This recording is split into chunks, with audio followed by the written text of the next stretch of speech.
Bawat taong napapadaan may kani-kanilang sadya at kwento. Pero kung mapapansin mo, puro kabataan ang nagkakasalubong at magkakasama sa mga sulok ng lugar na ito. Ito ay dahil sa 5 eskwelahang magkakalapit dito sa Menjola, sapagkat iisa ang layunin na makapagbigay ng kalidad na edukasyon. Bumuo ng organisasyon ang 5 eskwelahang ito at tinawag silang Menjola Consortium. Ang mga universidad na bumubuo sa Menjola Consortium ay ang Centro Escolar University, College of the Holy Spirit, La Consolacion College, San Beda University at St. Jude Catholic School. Kasundong ito ay pinangunahan ni Dionisio Tongco, dating presidente ng CEU, upang mapahusay ang kakayahan sa pagbibigay ng kalidad na edukasyon at pampublikong serbisyo at upang mas epektibong makihalok sa pagkamit ng pambansang kaunlaran. Hindi lamang ang mga institusyon ang narito sapagkat may simbahan din. Ito ang Abbey Church of Our Lady of Montserrat.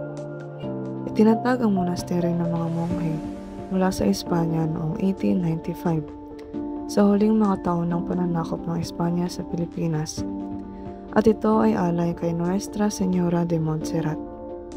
Sa loob, ang detalyadong mga dekorasyon ay nagpapakita ng malalim na debosyon, habang ang makulay na mga pinta ay nagsasalaysay ng kwento ng abbey. Sa Calle Menjola din malapit ang Malacañang Palace, ang opisyal na tirahan ng Pangulo ng Pilipinas at naging makasaysayang lugar para sa mga demonstrasyon.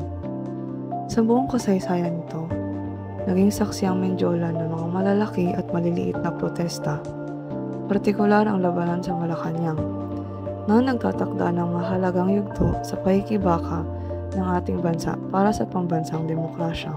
Araw ng Martes, 3 ng Mayo taong 1859, ipinanganak si Enrique Menjola. Hindi ko siya kaano-ano pero sa kanya ay pinangalan ng kalsada ng Menjola. Isa siyang guro at ang direktor ng Instituto Burgos na itinatag sa Malolos ng revolusyonaryong pamahalaan noong ika-4 ng Oktubre, 1878. Isa rin siya sa mga unang Pilipino na hinirang sa lupon ng mga rehente ng Universidad ng Pilipinas.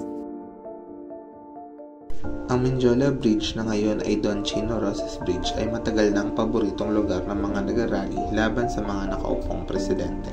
Pinalitan ang pangalan bilang pagkilala kay Don Chino Roces, isang tagapagtaguyod ng malayang pamamahayag at lider ng mga nag-aaklas laban sa diktadoryang si Pangulong Ferdinand Marcos.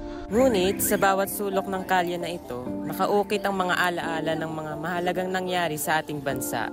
Mula sa mga makasaysayang pagkilos patungo sa ipinaglalaban ng nakakabuhay na sahod, tunay na reforma sa lupa, aksesableng edukasyon at marami pa na iba na hangad ng sambayan ng Pilipino.